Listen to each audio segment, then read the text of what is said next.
अस्सलाम वालेकुम, क्या हाल है आप सबका? इंशाल्लाह ठीक होंगे, खुश होंगे और अपने अपने घरों में अपने प्यारों के साथ बहुत अच्छी ज़िंदगी गुजार रहे होंगे। अल्लाह हम सब की ज़िंदगियों में, हमारी खुशियों में बरकत डाले, आमीन सुम्मा आमीन। तो पौने 6 का टाइम था ये। उठ तो मैं जल्दी गई थी सुबह, लेकिन थोड़ी देर में वैसे ही नमाज़ वगैरह पढ़ के ना, तो भूख लग गई थी। मैंने रात का जो पुलाव पड़ा था वो निकाल के मैंने गर्म किया और वो खाया। साथ वैसे ही मोबाइल में स्क्रॉल करती रही, यूट्यूब और इंस्टा। तो बस थोड़ा सा ऐसे बैठी रही हूँ मैं। तो फिर मैंने कहा चले अभी जाते हैं किचन में, क्योंकि आज मुहर्रम, आपको पता है जैसे मुहर्रम है तो रोज़े वगैरह भी रख रहे हैं। मेरी दोनों बेटियों के रोज़े थे, बड़ी दोनों बेटियों के। तो बेटियां मेरी दो ही हैं, तो दोनों के रोज़े थे। तो उनके लिए मैंने आज स्पेशल खाना बनाना था, तो उसके लिए मैं गोश्त निकाल के भिगोया है मैंने। और चावल रात के जो बच के थे वो मैं ले आई हूँ ऊपर, ताकि छत में डाल सकूँ, परिंदे वगैरह कोई आके तो उनको खा लें। तो ये देखिए कितना अच्छा मौसम हुआ है। हालांकि इस टाइम सूरज निकल आता है, लेकिन अभी पूरा बादलों में छुपा हुआ है सूरज। बहुत अच्छा मौसम था, बारिश हुई थी, पूरा छत गीला था। तो थोड़ी देर इधर मैंने वैसे ही चहलकदमी की है, चावल डाले हैं परिंदों के लिए। और हमारे रोड के जो घर का फ्रंट साइड है, उधर रोड है, तो यहाँ पे मैं थोड़ी देर खड़ी हो गई थी। बच्चे थे जो मदरसे के, वो जा रहे थे, क्योंकि स्कूल्स में तो छुट्टियाँ हैं, लेकिन जो मदरसे में बच्चे पढ़ते हैं उनको तो छुट्टियाँ नहीं होती, तो इसीलिए वो जा रहे थे। तो बस ऐसे ही मैं ग्रीनरी देख रही थी, सामने खेत भी हैं। हमारे एरिया का ये बहुत अच्छी बात है कि मतलब ये शहर भी है और इसमें गांव का भी टच आता है। मतलब ग्रीनरी भी आपको बहुत अच्छी मिल जाती है देखने के लिए। हमारे घर के बैक साइड पे भी बहुत अच्छे खेत हैं। तो कभी इंशाल्लाह ताला मैं वहाँ पे भी आपको लेके जाऊँगी। वहाँ पे हम एक व्लॉग बनाएंगे, बहुत एंजॉय करेंगे आप लोग। बहुत अच्छे खेत हैं। अब तो काफ़ी पीछे हो गए हैं, क्योंकि काफ़ी मकान बन गए हैं, लेकिन अभी भी काफ़ी हैं इतने कि बंदा देख के एंजॉय कर सके उनको। तो ये थोड़े से पौधे मैंने लगाए थे यहाँ पे, तो उनको मैं देख रही थी। एक पौधे पे काफ़ी पानी भर गया था, पानी वगैरह मैंने निकाला है, तो कितने अच्छे ग्रीन ग्रीन खिले खिले पौधे लग रहे थे। तो ये काफ़ी बड़े पौधे हो गए हैं। मैं अपनी दोस्त के घर से लाई थी, छोटा सा ये बंच सा था। ये ऐसे तोड़ के मैं, तो सारे ऐसे इस तरह के थे जो मैंने लगाए थे, तो काफ़ी बड़े हो गए हैं। तो ये मैंने उसी बंच पौधे में से और बंच तोड़ के निकाले हैं। तो ये देखिए कौवे आ गए थे खाने चावल। तो फिर मैं आ गई थी नीचे। तो नीचे आके मुझे याद आया कि मैंने मीठे चावल भिगोने थे, सेला चावल, क्योंकि मैंने ज़र्दा बनाना था। तो इन चावलों को जितना ज़्यादा आप भिगोएं ना, उतने ज़्यादा अच्छे बनते हैं। तो मैंने वो चावल भी भिगो दिए थे। 1 किलो चावल हैं ये। इनको मैं पानी डाल के 2-3 दफ़ा धो लूँगी, फिर भिगो के रख दूँगी। फिर बाद में भी 2-3 दफ़ा धो लूँगी, तो फिर अच्छे से साफ़ हो जाएंगे।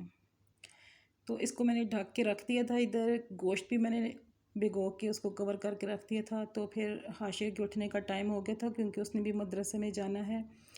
तो उसके लिए मैंने नाश्ता बनाया, पहले अपने लिए भी बनाया, उसके लिए भी बनाया। दो दो पराठे बनाने के बजाय मैं एक ही बड़ा थोड़ा सा पराठा बना लेती हूँ। थोड़ा सा मैं खाती हूँ, थोड़ा सा वो खाता है, क्योंकि वो पूरा पराठा सुबह नहीं खाता। तो यहाँ पे मैंने अपने लिए और हाशिर के लिए नाश्ता बनाया है। तो नाश्ता बना के फिर मैं उसको उठाऊँगी। उठाया उसको मैंने बाद इसलिए इसलिए है कि क्योंकि वो एकदम से उठ जाता है, मतलब आलसी नहीं करता वो उठने में। तो उसको उठाओ तो एकदम से उठ के आ जाता है। तो फिर इसीलिए मैंने कहा चलो पहले नाश्ता बना लेती हूँ, थोड़ा सा ठंडा भी हो जाएगा। तो फिर अभी उसको मैं उठा के आऊँगी। चाय थोड़ी सी ज़्यादा बन गई थी, लेकिन कोई बात नहीं, मुझे ही पीनी पड़ी है, क्योंकि वो तो बहुत कम चाय पीता है। इसमें से भी उसने बचा दी थी। तो ये देखिए यहाँ पे सोया हुआ है हाशिर खीस लपेट के, क्योंकि रात को इसे सर्दी लग जाती है इसी की वजह से। तो यहाँ पे मैं से पूछ रही थी कि जाना है कि नहीं। तो उसको तो पहले समझ ही नहीं आ रही थी। जब टाइम देखे तो फिर बस उसने एकदम से छलांग लगाई है उठ के। तो बस फ्रेश होके थोड़ा सा आ गया था। यहाँ पे हम दोनों माँ बेटा नाश्ता कर रहे हैं। ये टाइम होता है मैं और हाशिर ना अकेले बैठ के नाश्ता करते हैं। बेटियाँ मेरी अक्सर इस टाइम पे यूनिवर्सिटी होती हैं। अगर छुट्टी हो उनको तो फिर वो सोई होती हैं, मतलब उठती नहीं हैं। तो इस टाइम मैं और हाशिर होते हैं। और हाशिर नींद में था, उसको नींद आई हुई थी, तो नींद में ही नाश्ता कर रहा था। कभी मूड अच्छा हो तो बोलता रहता है, बातें करता रहता है, किस्से सुनाता रहता है अपने दोस्तों के। लेकिन जब नींद आई हो तो फिर ऐसे ही बस खामोशी से नाश्ता कर लेता है। हाशिर हमारे घर में ऐसा बच्चा है ना, जिसके होने से ज़िंदगी का एहसास होता है। ये घर में ना होना तो बस कुछ कमी सी महसूस होती है।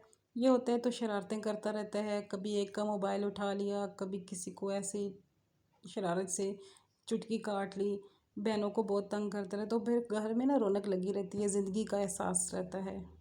तो यहाँ पे मुझे ये बता रहा था कि, बल्कि पूछ रहा था कि कौन सी टोपी पहनूं, तो मैं उसको बता रही थी कि ग्रे वाली पहनूं, ये ज़्यादा अच्छी लग रही है। तो बस यहाँ पे मुझे मिल के वो चला जाएगा। अच्छा, जब जाता है तो फिर मुझे उधर ही रोक लेता है कि आप बाहर ना आएँ, बस ठीक है मैं चला जाऊँगा। इसको बस यही होता है कि मामा आप बस यहाँ से अल्लाह हाफ़िज़ करके आप बस जाएँ, आप जाएँ, मैं चला जाऊँगा। तो बस उसको भेज के मैं अल्लाह के हवाले करके तो फिर आ गई थी। इधर बर्तन वगैरह समेटे हैं जो नाश्ते के थे, थोड़ा-सा किचन को क्लीन किया है जो थोड़ा बहुत मैस हो गया था। तो फिर ठंडा कमरा जब मैंने देखा है तो सब सोए थे, तो फिर मुझे भी नींद आ गई क्योंकि काफ़ी देर से मैं जागी हुई थी। तो फिर थोड़ी देर मैं भी सो गई। मैंने कहा चलो एसी में सब सोए हुए हैं तो मैं भी लेट जाती हूँ थोड़ी देर। तो सोने के बाद जब उठे हैं तो 12 बजे का टाइम था। सब ने नाश्ता किया उस वक़्त। हाशिर भी 12 बजे घर वापस आ जाता है, तो हम अर्ली मॉर्निंग नाश्ता करते हैं। अगर हमारा नाश्ता उस वक़्त रह जाए तो फिर हम 12 बजे करते हैं, क्योंकि हाशिर के आने का टाइम होता है। तो वो काफ़ी पढ़ के आया होता है, तो हमारी कोशिश यही होती है कि वो उस वक़्त कुछ खा ले तो थोड़ी देर रेस्ट कर लें। तो फिर हम अपना नाश्ता ना 12 बजे करते हैं। अगर हम उठ जाएँ 10 बजे भी उठ जाएँ तो फिर नाश्ता हमारा 12 बजे ही होता है। फिर वो हमारा लंच और नाश्ता इकट्ठा ही होता है, ब्रंच हो जाता है। तो बस नाश्ता वगैरह दे के किचन को साफ़ किया था मैंने। तकरीबन 2 से ढाई बजे का टाइम हो गया था। तो बस फिर फटाफट मैंने कहा चलो अभी कुकिंग स्टार्ट कर देते हैं जल्दी जल्दी, क्योंकि इन दिनों पे हमारी ना गैस की लोड शेडिंग भी हो रही थी।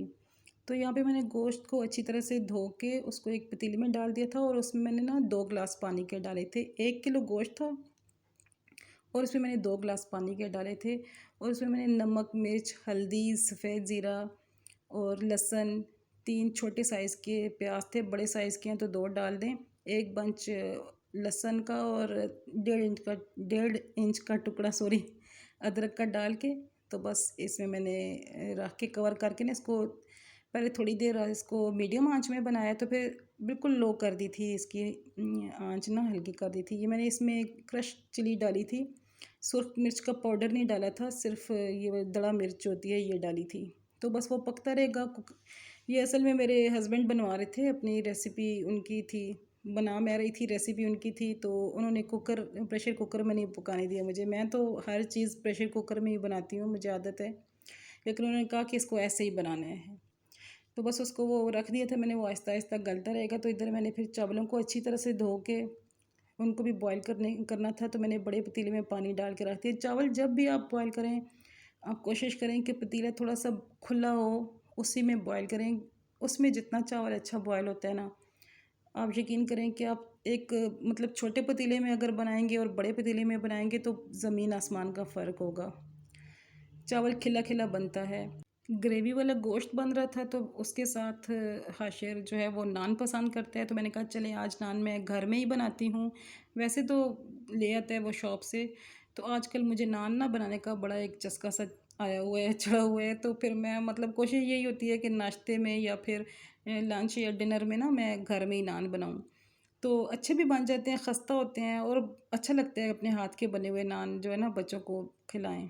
तो यहाँ पे मैंने हस्बे ज़ायक़ा आप डाल लें, नमक डाल लें। मैंने एक छोटी टीस्पून डाली थी, जो मसाले के अंदर छोटी चम्मच होती है वो डाली थी। बिल्कुल हल्का सा नमक डाला था, और एक भर के मैंने टेबल स्पून सोडे की डाल दी थी, बेकिंग सोडा जो होता है।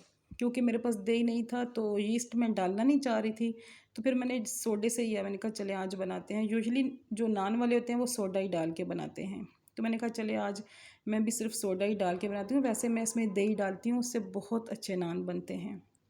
तो यहाँ पे बस मैं नान के लिए आटा अच्छे से गूँध लूँगी। इसको अच्छे से सॉफ्ट हाथ से गूँधना है, क्योंकि जितना अच्छा आटा इसका गूँधा होगा ना उतना ही अच्छा नान बनेगा। अच्छा, किचन में काम कर रहे हों और आपकी आस्तीन मतलब डिस्टर्ब कर रही हो आपको, आजकल जो खुली आस्तीन चल रही है, मैं तो वैसे भी पहनती हूँ, खुली ही पहनती हूँ, क्योंकि वज़ू करने में फिर मसला होता है।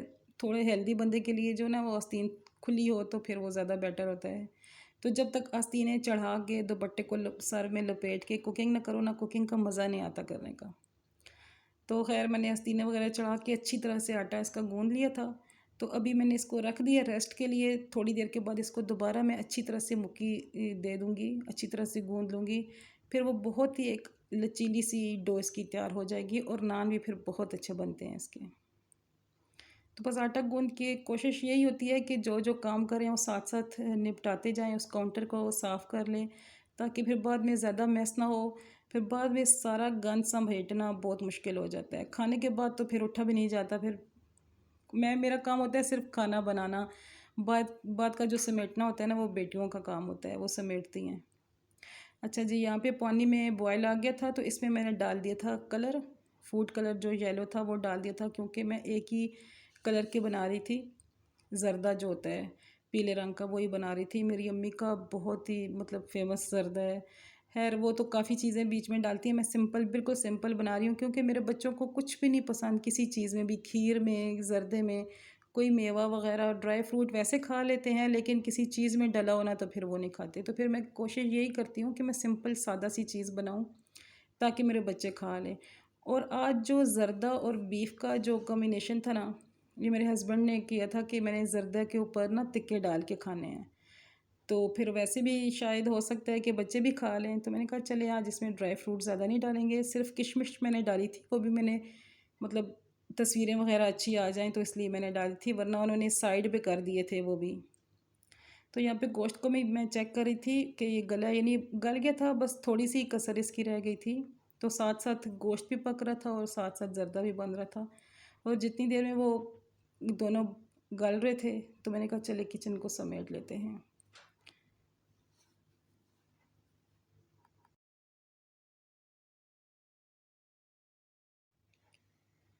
अच्छा, ये वो वाले बॉक्स हैं जो हमने कैफ़ेटेरिया के लिए, अपने कैफ़ेटेरिया के लिए जिसमें चीज़ें मँगवाते हैं ना, तो ये ख़ाली हो जाते हैं जब, तो मैंने क्या किया इनमें ना दालें सारी फ़िल करके रख दी हैं। क्योंकि काफ़ी ज़्यादा ये जमा हो गए थे मेरे पास, तो मैंने हर चीज़ इनमें मतलब सेट करके रखना शुरू कर दिया। फ्रिज में भी कोई धनिया वगैरह हो तो इन्हीं बॉक्स में रखती हूँ, दालें वगैरह भी इसी में रख दी हैं, जो एक्स्ट्रा चीज़ें हैं मैं इसी में रख देती हूँ। अच्छा जी, मीनवाइल यहाँ पे हमारे हो गए हैं, चावल भी अच्छी तरह से गल गए हैं। इनको मैंने 100% कुक किया, मतलब 100% ये गल गए हैं। आप बिल्कुल भी फ़िक्र ना करें कि ये टूट जाएँगे जब हम इनको चाशनी में डालेंगे, बिल्कुल भी नहीं टूटेंगे। सेला चावल की ख़ासियत ही यही होती है कि वो टूटता नहीं है। बल्कि मैं तो कहती हूँ ना कि अगर आप बिरयानी बनाना सीख रहे हैं, तो तब भी आप सेला चावल से शुरू करें। पहले मतलब इससे सीख लें, तब आप बासमती पे आएँ।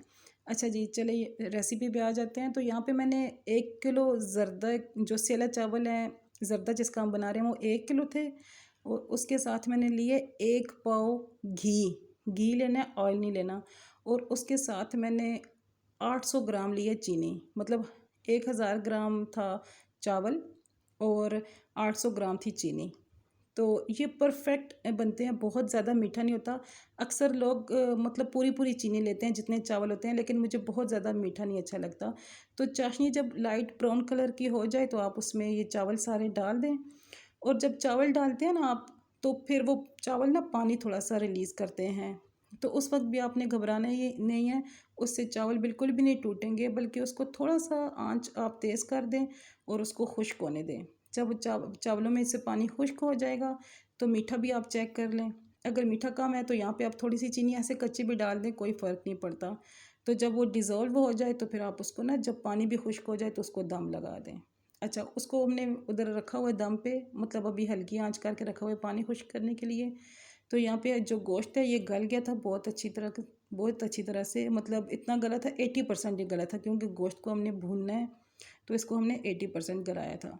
तो चावलों को भी मैंने दम लगा दिया, किशमिश ऊपर डाले थे और रुमाल से ना दम लगा दिया था, तो उसको दम आ गया था 15 मिनट के लिए। गोश्त जो है हमने दूसरी साइड पे ट्रांसफ़र कर दिया। तो यहाँ पे ना अफ्तारी का टाइम हो गया था। बीच में मेरी अम्मी आ गई थी, तो मैं उनके पास बैठ गई थी, तो काफ़ी टाइम वेस्ट तो नहीं हुआ अम्मी के पास बैठ के, लेकिन वो कुकिंग का टाइम ना थोड़ा लेट हो गए थे। तो फटाफट मैंने यहाँ पे 7 नान बनाना स्टार्ट कर दिए थे, क्योंकि अफ्तारी का टाइम होने वाला था, मगरिब की अज़ान होने वाली थी। तो फटाफट मैंने 2 नान बनाए, ताकि मेरी बेटियाँ जो है ना वो अफ्तारी कर लें। तो नान जब मैंने बेले थे, तो उसके अंदर ना एक चम्मच से छोटे-छोटे होल कर लिए थे, और नान को अच्छी तरह से आप धो लें नलके के नीचे, और तवा भी आपका खुश्क होना चाहिए। और फिर तवे पे डाल के मैंने ऊपर कलवंजी डाल दी थी। बस ये तवे के साथ चिपका नहीं है, क्योंकि पहला नान जो है ना वो चिपकता नहीं है, तवे पे ऑयल लगा होता है। तो फिर मैंने इसको सेक कैसे बना लिया, फिर भी देखिए कितना अच्छा बना है। अच्छा, नान धोने से जब आप कच्चा नान का जो होती है रोटी उसको धोते हैं ना, तो नान में अच्छी सी बहुत अच्छी शाइन आ जाती है, जो देखने में भी अच्छी लगती है और खाने में तो ज़ाहिर है वो खुश्क आटा उतर जाता है तो फिर खाने में तो अच्छी लगती ही है। तो यहाँ पे गोश्त भी हमारा बिल्कुल रेडी हो गया था, चावल मैंने डिश आउट कर दिए थे, ऊपर मैंने नारियल कट जो पिसा हुआ नारियल पाउडर होता है वो डाल दिया था। फिर फटाफट यहाँ पे हमने चीज़ें रखी हैं क्योंकि काफ़ी देर हो गई थी, तो मेरी बेटियों का रोज़ा था तो उनको फटाफट मैं यहाँ पे शरबत बना के दे रही थी गिलास में डाल के, ताकि वो रोज़ा अफ्तार कर लें। तो बस ये पाई का सालन है, ये मेरी अम्मी लाई थी। उन्होंने भी साथ नान लाए थे लेकिन वो बाज़ार के थे, तो बच्चों ने ना जो मैंने घर में नान बनाए थे वो ज़्यादा शौक़ से खाए थे बजाय इसके कि वो जो बाज़ार वाले थे। तो बस ये हमारी बहुत अच्छे से ये अफ्तारी हो गई थी। मेरे बच्चों को खाना बहुत पसंद आया, सब ने बहुत खुश होके खाया। एक माँ के लिए यही बहुत बड़ी बात होती है कि उसके बच्चे अच्छे से खाना खाएं। और ये बहुत ही, मैं कहती हूँ, शुक्र का मुकाम होता है जब हम ऐसे घर में बैठे होते हैं। अल्लाह ताला की इतनी नेमतें होती हैं हमारे पास, हमारे बच्चे हमारे पास होते हैं, एक घर का पूरा एक सुकून होता है हमारे पास। तो बैठ के जब खाना खाते हैं तो इस चीज़ को बहुत, मतलब मैं शुक्र अदा करती हूँ कि अल्लाह ताला ने इतनी नेमतों से नवाजा हुआ है। और अल्लाह से दुआ है कि जिन माँओं के बच्चे उनके पास नहीं हैं, उनसे दूर हैं, अल्लाह ताला सब माँओं को अपने बच्चों से मिलवाए और बच्चों की खुशियाँ देखनी नसीब करे। मैं कहती हूँ ये हमारी कमाई होती है, जो हमारे बच्चे बड़े होते हैं हम इनको देखते हैं, इनकी खुशियाँ देखते हैं, तो बस यही हमारी अचीवमेंट है। हम अपनी पूरी ज़िंदगी बस यही हासिल करने के लिए लगा देते हैं। अल्लाह ताला सब माँओं के बच्चों को फर्माबरदार करे और सब माँओं के बच्चों को उनके पास रखे। आमीन सुम्मा आमीन। तो यहाँ पे सबसे पहली प्लेट हमेशा मैं बनाती हूँ अपने हस्बैंड की, क्योंकि वो उठ नहीं सकते, वो खुद प्लेट नहीं बना सकते अपनी।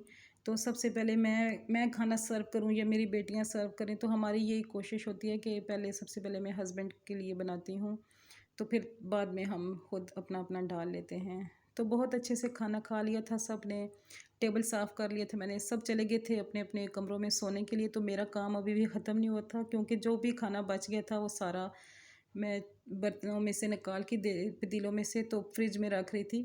तो ये देखें बर्तनों का अंबार।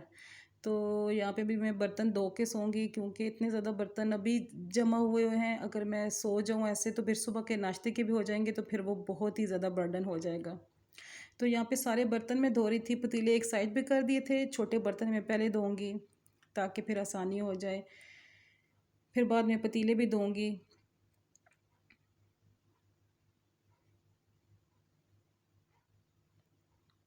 बर्तन जब आप धोते हैं, मतलब ये खौफ तो होती है कि इतने बर्तन हो गए हैं, जमा हो गए हैं, लेकिन जब बर्तन हम धोते हैं ना, मैं कहती हूँ ये भी एक शुक्र का मकाम होता है। बर्तन क्यों गंदे होते हैं?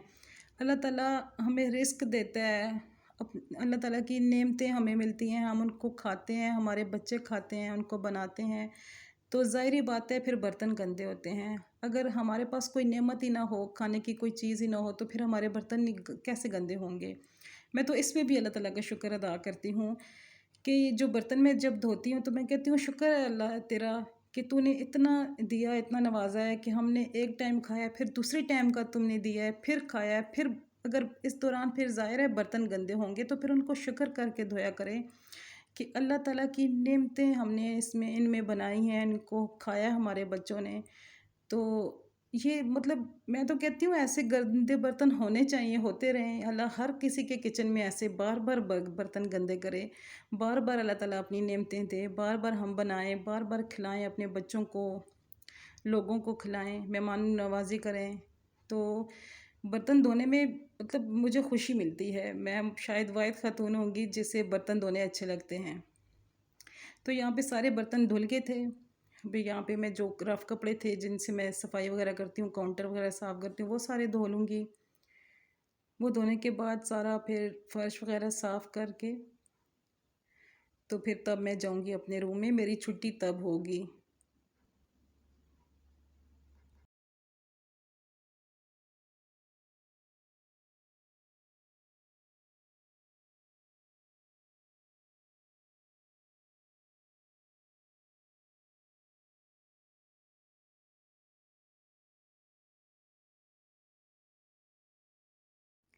किचन आपका साफ़ हो जाए ना तो फिर बस समझिए आप पूरा घर साफ़ है। एक किचन गंदा हो तो पूरा घर बेशक साफ़ हो तो फिर वो गंदा ही लगता है, पूरा घर गंदा लगता है। तो यहाँ पे आपको मैं एक छोटी-सी अपनी ये बता दूँ क्या कह सकते हैं इसको टिप कह सकते हैं कि मेरे ये जो सिंक का बीच में है ड्रेनर है, इसमें मैंने ना ये स्टेनर मेरा टूट गया था तो ये मैंने रखा हुआ है। तो इसमें छोटे से छोटा जो गंद होता है ना वो भी मतलब पाइप के अंदर नहीं जाता। तो मैं जब भी बर्तन वॉश करती हूँ तो साथ-साथ इसको निकाल के ना साफ़ करती रहती हूँ। तो इससे ये होता है कि वो जो पाइप है वो ज़्यादा गंदा नहीं होता। तो देखिए 11:15 बजे का टाइम हो गया, सब अपने-अपने कमरों में आराम से सोए हुए हैं, एसी लगा के और यहाँ पे मैंने किचन साफ़ कर दी है बिल्कुल। अभी मैं भी थोड़ी-सी फ्रेश होंगी, मुँह हाथ धोऊँगी, तो बस मैं भी सो जाऊँगी।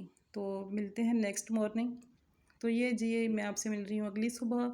ये जो नान का आटा था ये बच गया था, क्योंकि 2 ही नान बने थे, अम्मी भी ले आई थीं तो फिर और बनाने की ज़रूरत ही नहीं पड़ी। तो जो बाकी आटा था इसके ना मैंने सुबह पराठे बना लिए थे। पराठे भी बहुत अच्छे बने थे। तो उसके साथ हमने पाए का सालन गरम किया था, रात वाला जो गोश्त था, गोश्त का सालन था वो गरम किया है और बस नाश्ता किया है। तो ये था हमारा आज का व्लॉग।